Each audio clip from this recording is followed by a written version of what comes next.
We have with us Amy Turner. Amy, our special guest, is the CEO of Fox Islands Electric Cooperative, which is a transmission and distribution utility, as well as Fox Islands Wind, which is a 4.5 megawatt wind generation utility. She's been with FEIC from March of 2020 and had, previous to that, even 12 years in the utility industry as an attorney. Amy is also the consumer-owned utility appointee on the Maine Electric Ratepayer Advisory Council, and she's active in DIRGO, which is a group of Maine's consumer-owned electric utilities. Amy, really excited to have you here. As you know, you have the ability to go ahead and share a presentation, so please go ahead and do that. And while you're bringing that up, I'll just add as well, the questions that you have for Amy, you can ask in two ways. One is during her presentation, you're welcome to put your question in the chat. And then after, if we have time, we get through those, we'll go to the raise hand feature for your brief questions for Amy. The more concise you can make your questions, the more we'll have time for. So thank you in advance for your questions. And Amy, with that, take it away. Thank you. Good afternoon, everyone. I'm Amy Turner. Thank you for the introduction, Seth. And it's so nice to see some of Fox Islands Electric members here as well. I'm coming and talking with you today basically about the background of electric cooperative history, our business structure, what makes us a little unique, and I will wrap up my comments with a few very specific challenges that Fox Islands Electric is facing right now, and focusing on some solutions and innovations. If you have questions throughout, please ask me. I would like this to be interactive, informative. I want to try to do a higher level so that when I do hit a topic that you would like to dive down a little deeper in, we have time to talk about that as well. So can everyone see the presentation? Okay, it's working. You never really see it on this side, so it's hard to tell. So in Maine, there are two main types of electric utilities in our statutes: investor-owned and consumer-owned utilities. Fox Islands Electric is one of the consumer-owned. There's municipal, the governmental, the districts, and then there's the cooperative. And Fox Islands Electric is a cooperative. It is a private business entity. It's nonprofit. It's owned by its ratepayers or its customers. It's eligible for government loans, and it's federally tax exempt. There is a carve-out in Maine law that was put in place during the deregulation era that allows cooperatives to own and choose their generation. And so they can start a cooperative generation company, a nonprofit, which is what Fox Islands Electric has done in starting Fox Islands Wind. So it's a unique structure because Fox Islands Electric is essentially a regulated energy market in itself in a deregulated energy field. So it's vertically integrated. In a regulated energy market, you have the utility that essentially controls the power generation through contract or through ownership, where the power comes from, and then delivering it to the customer. And the customer doesn't really have a choice where their source of power comes from. In the deregulated energy market that we have today, the utility companies are really the conduits, and we have the CEPs, the competitive energy producers, providers, that generate it, and the customer can choose which retail supplier that they want, and the utility company can own their own or choose their own. They do have they do bid and do their own standard offer. So even though Maine is deregulated, Fox Islands Electric is this little kind of pocket that serves two islands of North Haven and Final Haven that is more a vertically integrated utility. So there are three main electric cooperatives like us: Fox Islands Eastern Maine Electric Cooperative, which is based in Calais in northern Maine, and then Idaho Electric Power Company, which is just across the water away from us. All three of us are members of the National Rural Electric Cooperative Association, NRECA. So NRECA does a lot of advocacy on behalf of all of the cooperatives across the United States. And the co-ops, we also partner with our Dirigo electric cooperative companies, which are the consumer-owned, to advocate and for consumer-owned utility ratepayers and cooperatives and municipals at the state level. So a little bit of history. Just generally, in the early 20th century, electric service in rural America was rare. It was too expensive to build the infrastructure for just a few customers. There is really a low return on equity because it's just too much infrastructure to extend the lines to these small little pockets of communities, a lot in agricultural area where you have just acres and acres of farmland with a few houses or a little town sporadically here and there. So FDR, when he was visiting rural areas, had this idea. Actually, he was visiting a rural hospital for some treatment that they didn't have electricity. And the idea became the Rural Electrification Act of 1936. And this is part of the New Deal group of legislation, the various acts of that time. So the act created the Rural Electrification Administration, which is now today under the USDA and the Rural Utility Service. And it did two main things. It authorized the administration to offer low interest loans to small communities to form co-ops so that they could build the infrastructure. Now, the low interest loan is really the foundation of cooperatives and how we were able to get started to begin with. And so it brought basically at cost electric service model using these low interest loans and nonprofit companies, member ownership to rural America to start these companies. And then what it also did is it extended federal tax exemption, which was really necessary at that time as well. So the federal tax exempt status, Fox Islands Electric is a 501c12, and it is grouped in with rural telephone companies and rural ditch companies, which don't exist as much anymore. 85% of our income has to be from the sale of electric service. So if we go over that 15% cap of a non-operating expense, non-operating revenue, we lose our federal tax exemption. So this limits what cooperatives can do.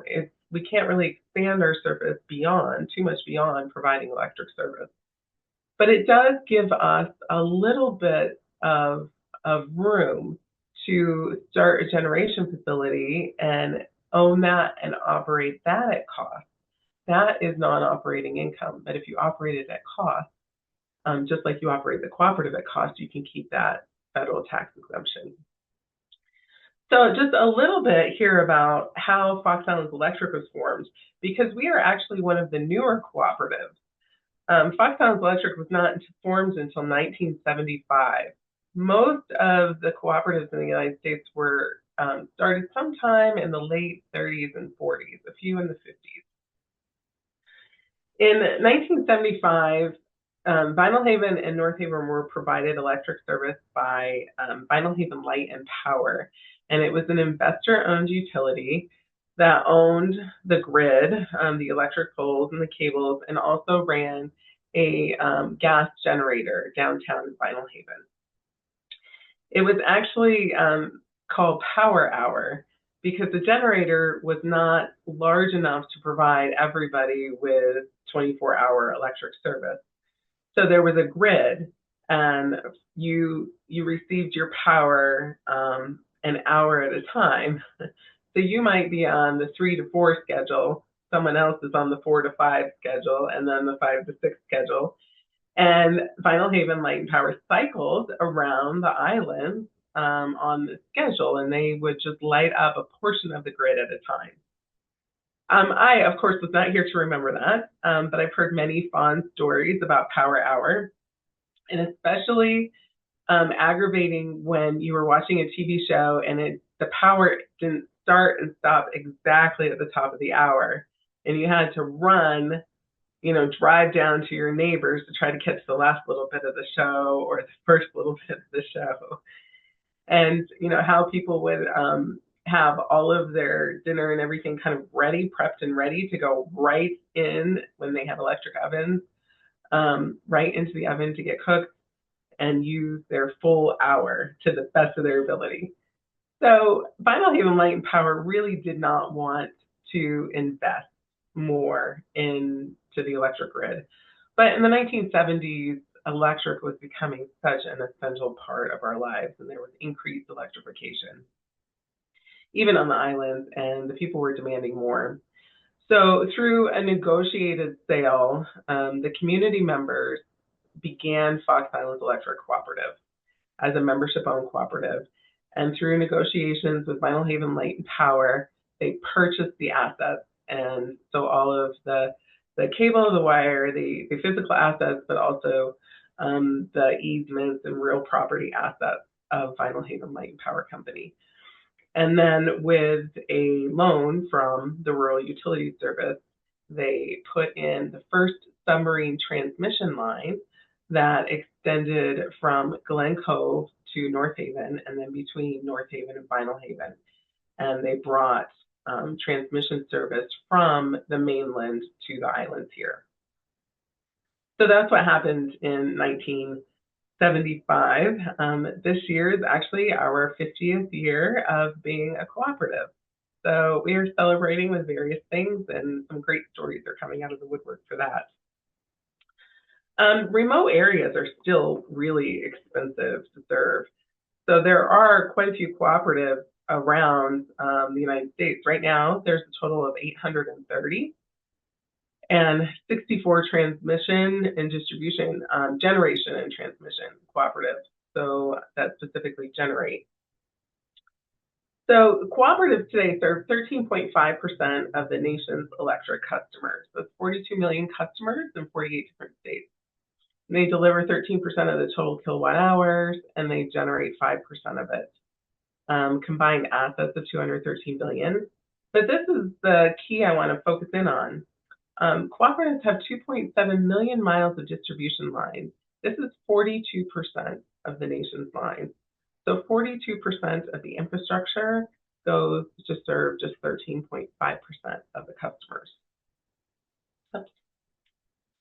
So the cooperative model is really based on customers who own the system. They're the ones that pay to build it, operate it, maintain it.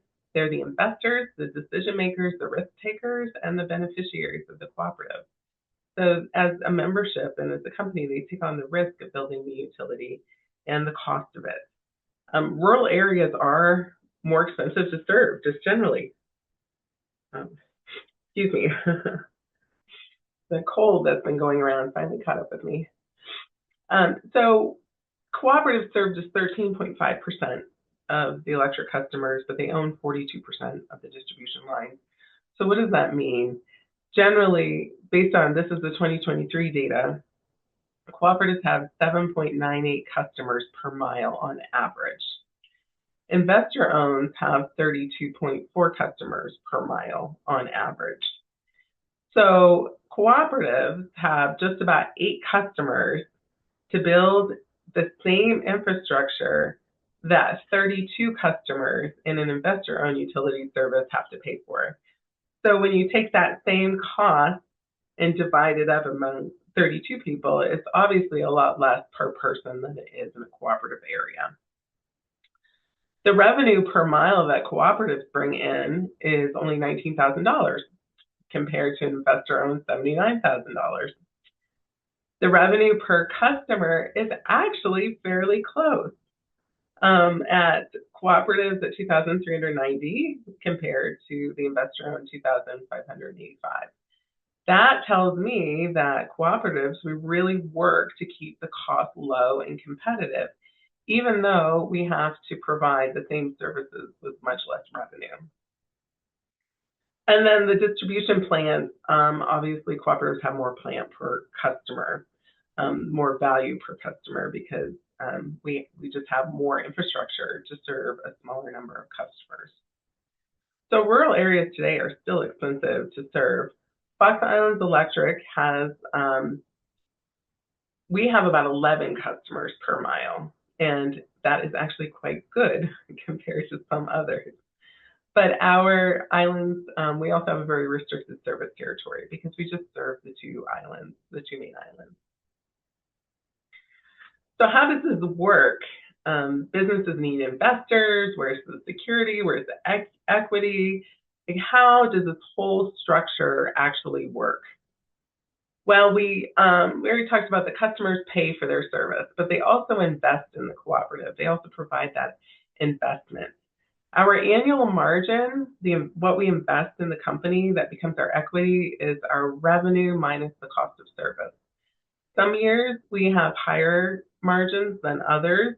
Some years it's very expensive to serve. We have a lot of storm damage and we don't have a big margin. That margin is then allocated or signed based on a kilowatt hour use. And we use that as equity that we add to the company, and that we use as security to borrow for capital projects.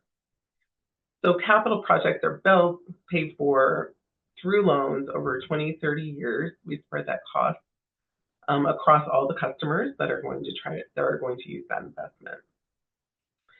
So here's the difference though between cooperatives and investor owned. One, we don't have shareholders investing. Instead, it's that margin that's invested. And when we retire our capital after about 30, 35 years, that amount of capital is actually returned to the customer in capital credit. So essentially, the cooperative finance, here's our process. For us, it's about 37 years, and we're trying to get it down to about 35. We allocate the margin, that little extra that we receive between cost of service and revenue. We have capital financing. We build assets. The assets create equity. And then when we retire those assets, we return the capital. So for 2024, at the end of 2024, we had $3,547,718 in capital equity.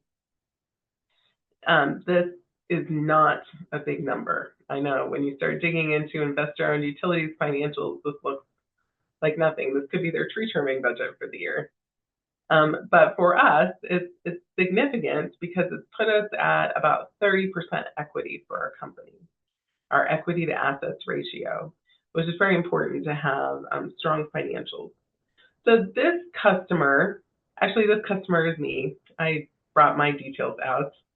The patronage is how much I spent in the last 5 years on electric service. And then the difference between what my service cost and what I paid is the allocated operating margin. Essentially, this is a low interest or no interest loan from me to the cooperative, and it's included in my cost of my electric bill. Now, these margins actually would be like shareholder dividends if we were investor owned. But the shareholder dividends, the profit would be in that difference between revenue and cost of service. But for cooperatives, this is the amount that we invest. So over 5 years, I've invested about $168 in the utility company extra. And I will probably get that back in about 2055. It is a 35-year no interest loan that provides equity to the co-op to keep it running. We do have a discounted estate retirement program and capital donations where, and we also have anything that is uncollected and abandoned at that time, it goes to our low interest assistance program. So this money that is invested in the co-op actually stays in the co-op even after it's retired and invested again. And if it's abandoned and not collected by the members, then it's invested in our low-income population. So it continues to work for our customers. So we need this capital for when we have incidences like this.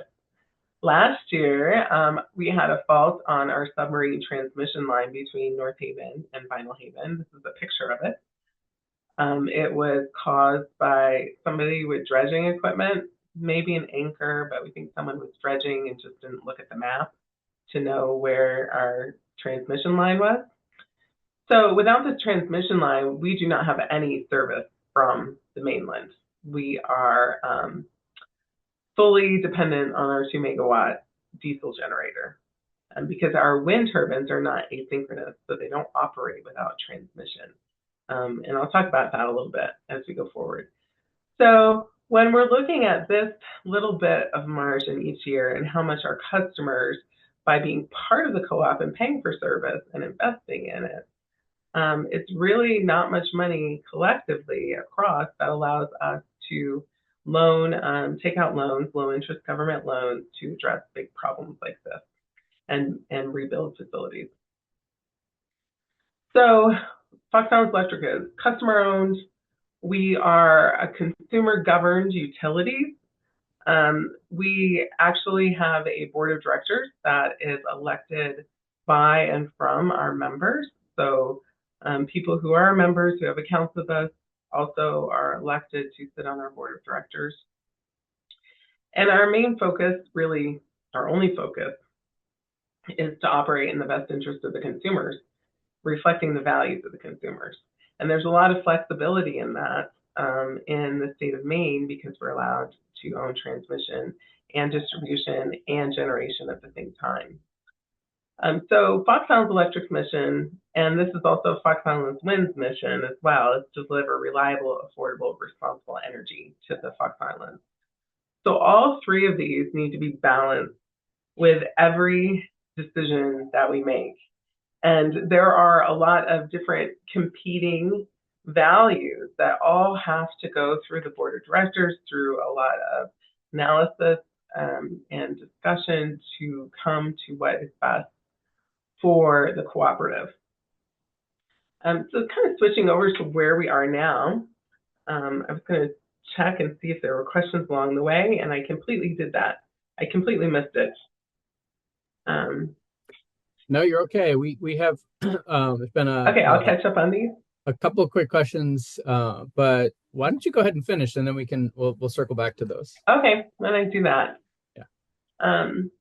So what we're doing right now with the cooperative, all of the risk is on the members, the consumers, the ratepayers, but there's also opportunity. So in 2008, the cooperative voted to put in a 4.5 megawatt wind farm on Vinyl Haven Island. And that wind farm now is reaching about 15 years. It actually just passed its 15th birthday. So it's reaching time where we need to decide as a community whether we're going to repower it, decommission it, or maybe even replace it with new turbines. What we're going to do with that and how we're going to go back forward with that. With our discussions so far with the community, the Fox Islands Wind Board, the Fox Islands Electric Board, and myself and community members have worked together and really figured out a way forward to address high cost of service, to address the reliability issues, and to do it in a responsible way for the island. So Fox Islands Electric and Fox Islands Wind received a New Era grant loan award from the Rural Utilities Service, which is part of the USDA. It's in a holding pattern right now. It's in that wait time, but we are moving forward with our environmental studies and everything we need to do to comply with that award. It would be to repower the 4.5 megawatt wind farm.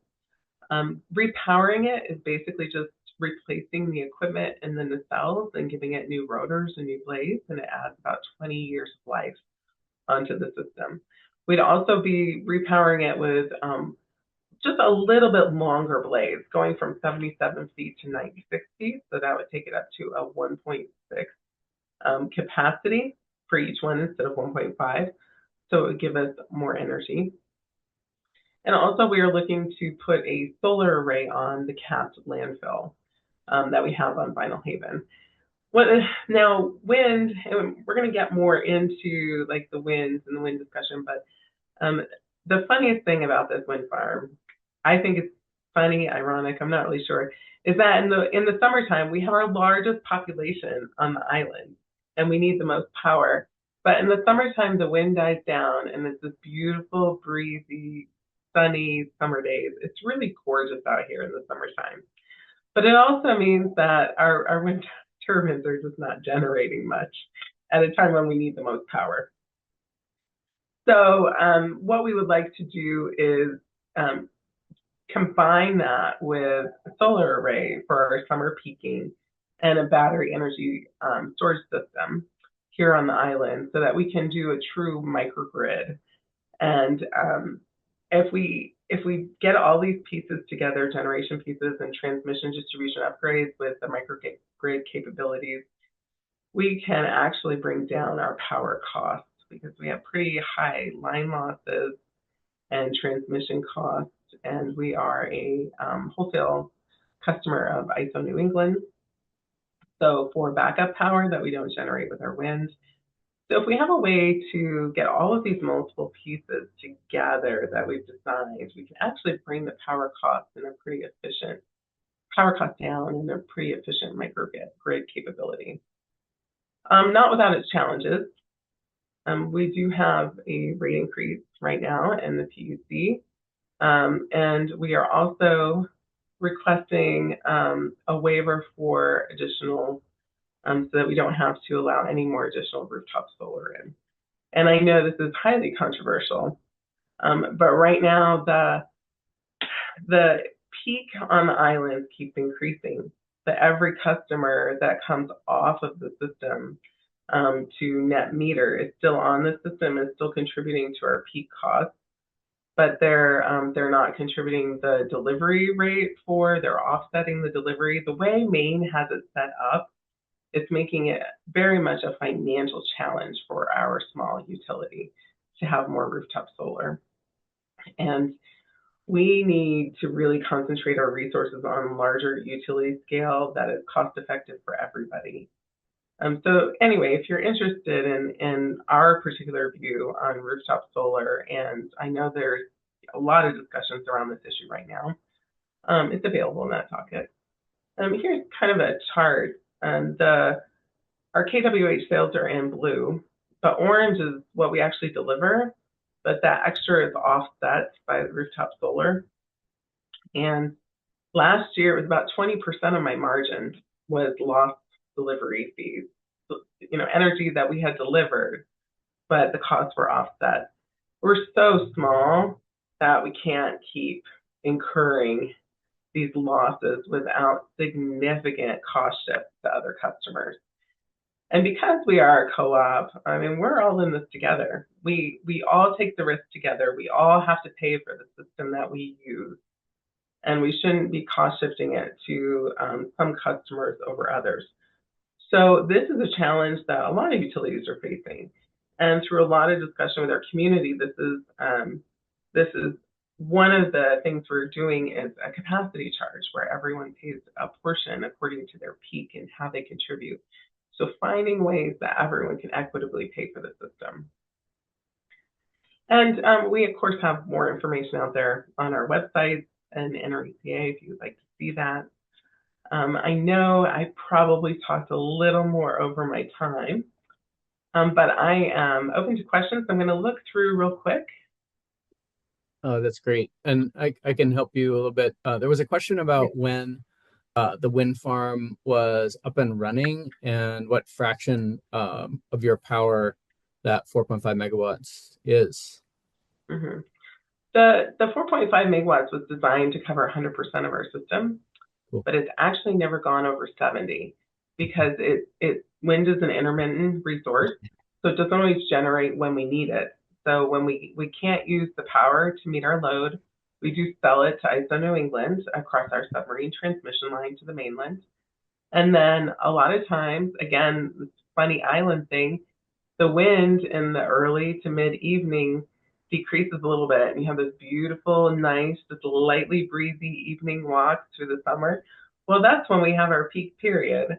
So the wind dies down right when peak period pricing comes into effect. So We do buy, right now, we're buying about 40% of our power from ISO New England. And it's not because we're not generating enough. We could serve about 85% of our total load. It's that we don't have storage. We can't store the energy. So that's why a battery is really essential for our system. Yeah, and then the I think solar plus the storage would add to that, right? Because it would help you. mhm. If we had the solar to make up some of our deficiencies in the summertime when there's just not as much wind on the island, Right. and storing that as well, we would be able to redeliver and use our battery to peak shape Mm-hmm. and deploy our energy that we develop here or that we generate here on the island in the way that is Mm. best suited to our grid. I've Yes. modeled it, and I think we could get to 100% renewable, um, minus a few times that we might still have to use the backup diesel generator in storming conditions, and also to match the battery during significant outages. But we could get to a renewable microgrid, but without storage, it's just not going to be possible. That's great. We're going to shift to the raise hand feature for those that have questions. I just want to get to a couple more that were in the chat. Becky Bardovics, who's a customer of yours, mentioned the Yeah, 5 o'clock lull. I think that's related to the solar plus storage solution, right? I mean, if you the sun goes down in the afternoons and those summer days, a lot of people there using power. But if you have that battery backup that can store for just a few hours, that solar generation, then you could really be providing that 24/7 renewable power, right? yeah, Yeah. yes. The battery really is the linchpin of all of this. Yeah. Without storage, it doesn't really matter how much extra generation that we have on the island. It's not going to match my load profile Got it. because the wind decreases at night. Solar, of course, when the sun goes down, it decreases at night. Yeah. I can't really provide that night peaking power time frame without some kind of energy storage. And related to that, will the battery, I mean, you mentioned that rooftop solar is becoming a problem because it sounds like you have a lot of it relative to your Mm-hmm. customer base. And I imagine you We have do. more than most utilities as a percentage. Maybe you know that off the top of your head, but will the battery backup allow you to essentially monetize that or realize the value of that distributed generation a little bit better to begin to balance that out? It will a little bit. Right now, our cumulative capacity of solar compared to our peak Mhm. is over 20%.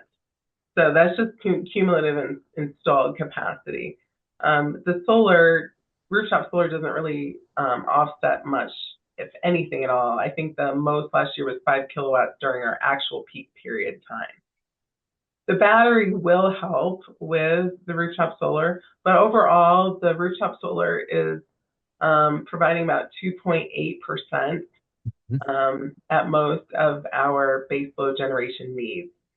So while we have a lot of capacity of rooftop solar installed and we're really experiencing some system issues with a small grid balancing all those individual generators, when Mhm. you have a much larger grid and those are kind of spread out between them, it's not as big of an issue. But on these small islands with our small grid, it's becoming a power balancing issue.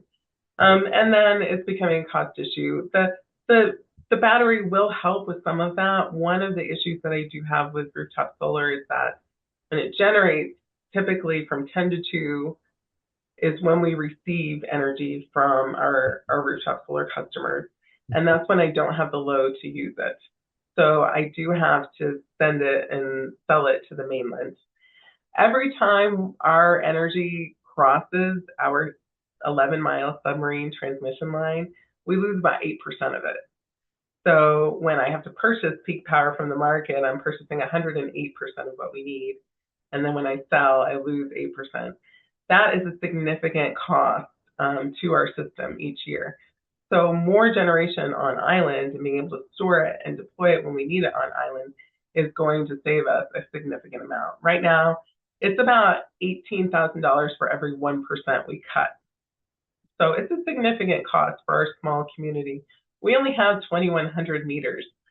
So when you look at that number of meters and the costs that need to be spread across all those meters. All of these little things really make a difference. And equity becomes a much different discussion, especially when you look at our low income customers that are already paying more for just basic cost of living because of the island location. Mm-hmm. So we have about 15 minutes. I want to get in as many questions as we can because people are really excited. I could see they're starting to raise their hands. I'm going to go to Tyler first. Great, thanks. Thanks, Amy. This has been really interesting. It lifts the veil on some parts of the system that we don't often hear about. In particular, the cost shift discussion and the costs and benefits. The calculus is very different for you in a small service territory and a consumer ownership model. That totally changes the calculus because it's all the same people one way or the other. When I hear a lot of this, my mind goes to these challenges largely being, rate design and policy issues, as opposed to, individual technologies, especially given how quickly the landscape is shifting here with improvements in technology, and then also, IRA mechanisms and just new markets for new business models to deploy across the energy system. So I guess my question is, do you feel like Maine's policymakers, either at the legislative level or at the PUC, are kind of equipped to help you navigate this space and actually deploy the long-term solutions that will actually deliver the best outcome to your customers? So far, I think so. I think that with my dealings with the Public Utilities Commission is that they are very aware of the different service territories, the different models, and they're very open, have open, honest discussions about the challenges facing utilities. I don't interact with the legislature much. We do work with our representative, Deb Hart, does a lot of that interaction for us on behalf of the or the consumer-owned utilities. Excuse me.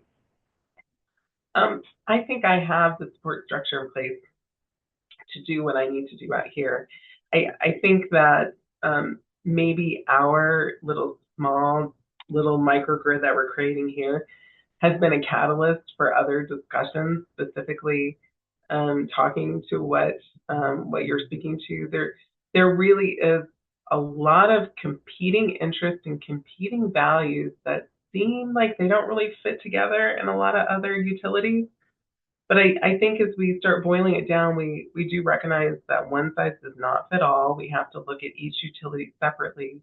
And we do have the mechanisms in place in the state to do that.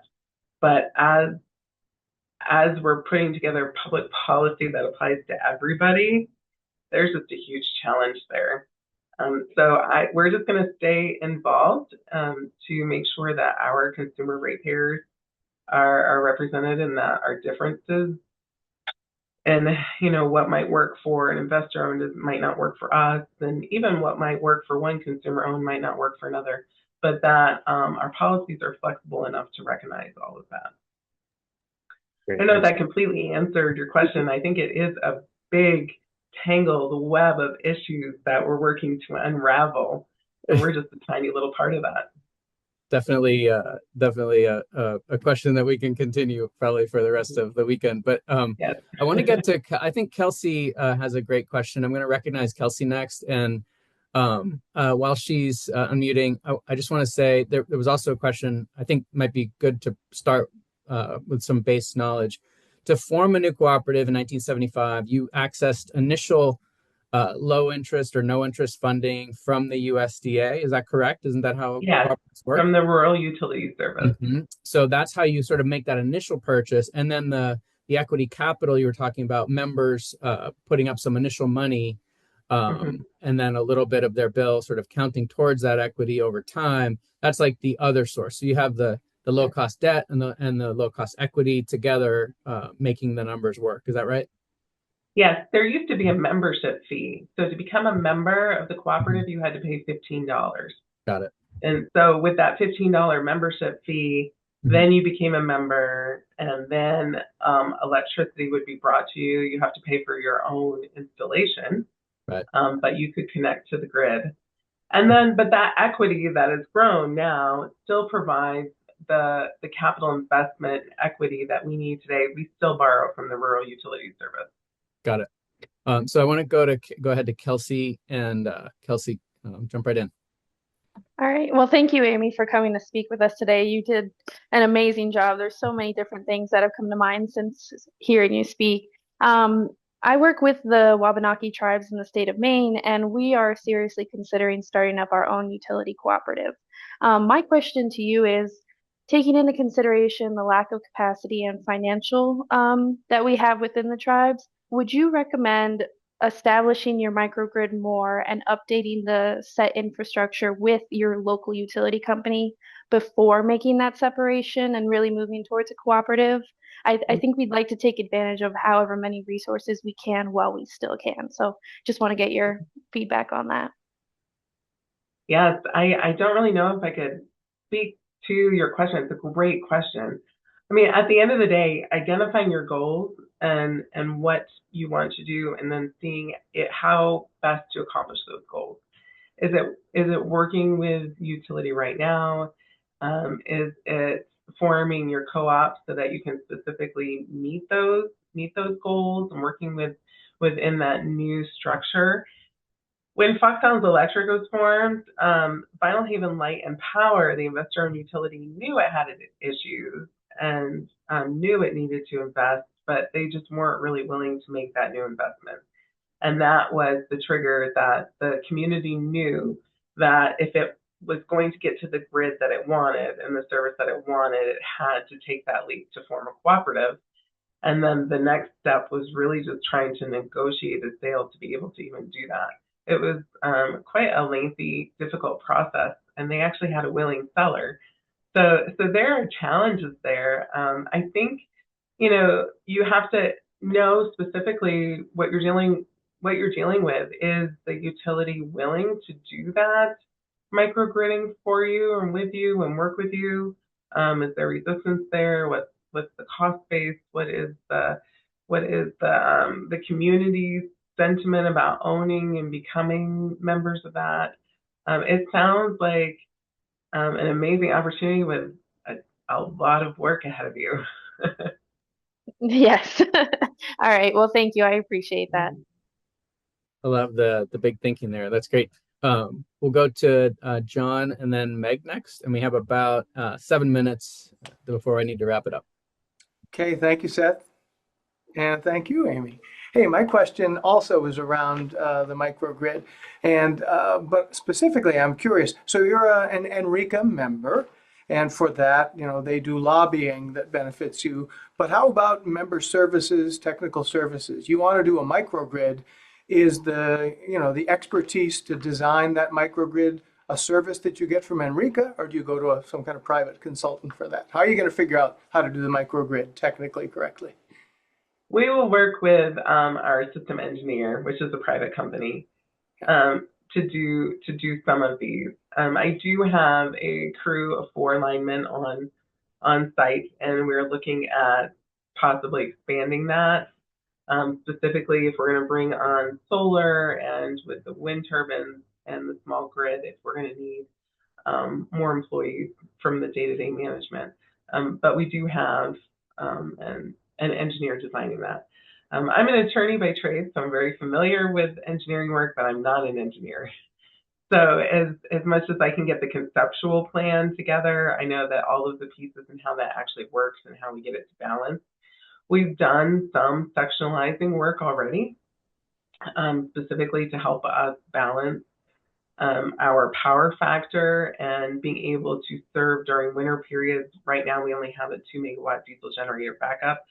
So if it's really bad out here, we become power hour again, and I have to cycle between different areas on the island to be able to provide during winter storms. So provide hours of power to get everyone. So we have some of that already, but we're definitely working with our engineers to figure out exactly how we're going to make this work. And in fact, just a side note, our engineer figured out with the battery, having a certain level, certain size battery, we can actually integrate and operate our wind turbines even when we lose our transmission line. So, which is one of the huge pieces of that microgrid component, because when we lose the transmission line and we become islanded, like very literally and Literally. figuratively, we can't use the turbines. So our main power generator that we have out here is useless without that. So having a battery of a certain size will allow that signal to send to integrate that wind power without the transmission line. So essentially we can continue to use our wind generation paired with the battery even when we are islanded and we lose our transmission line. So all of those details we've been working through with our engineers and getting all of these little pieces. It really works all together, but if you start taking out any one piece, you kind of lose the whole microgrid concept. Got it. Okay, we'll go to Meg next. Thanks, Amy. This is great. So I work for the Mid-Coast Council of Governments, and we're the regional planning organization in the Mid-Coast, and working with one community that wants to set up a solar co-op as an extension of another town's municipal solar farm. So I guess my question for you just is a little more philosophical. Like, they're starting the process of looking into setting up the co-op. So if you knew then, or your organization knew then what you know now, is there anything that you would do differently in setting up your co-op? This is, I mean, I know you're a little bit different, but you know. Mm-hmm. You know, I really look back at it. I look at a lot of the decisions. I've read a lot of our history of the 50 years. I think the biggest thing is really just communicating and setting appropriate expectations for members. We are a small co-op on the island, and everything costs more money. It's more expensive to bring everything out here. And electric is the same thing. And had we've been up front, the wind farm, when it was passed by, it was voted on by the community, it was guaranteed that it was going to be 5 cents a kilowatt hour forever. Mm-hmm. And that didn't, you know, they didn't talk about transmission costs. They didn't talk about lack of storage or line losses or mismatch of generation to load. So really getting the facts out there, the good, the bad, the ugly, just being honest about, you know, not glossing over it. Here are our options, and here's the benefits and the disadvantages of those options. Here's where we anticipate costs are going to be. Here's the value of the system. Here's the drawbacks. Being very open and answering those questions, and being very clear that, you know, when you are becoming a co-op, when you're forming your own entity, there is a huge financial risk you're taking as well. And I think communication and very transparency. Becky actually might be able to speak more to this later, because I think, were you around, Becky, when they adopted the wind turbine? Yeah. Yeah, so you know, you saw what, it was almost a sales job then. It was a sales job. It wasn't almost, it was absolutely a sales job. Yeah. So, and because of the sales job too, a lot of the studies, like the sound studies, and really involving the neighbors on how that was going to change the landscape and the sound impacts on the community. I found a flyer that said that they were soundless, that they didn't produce any noise. And I thought, I've never once seen a wind farm that didn't produce noise. So just a lot of these things, covering the basis and being very open and honest about every piece of it, not hiding everything, coming to a plan that is not perfect, but is a good way forward. I think there's always things you can ask yourself, maybe if we've done this piece technically different, that piece technically different.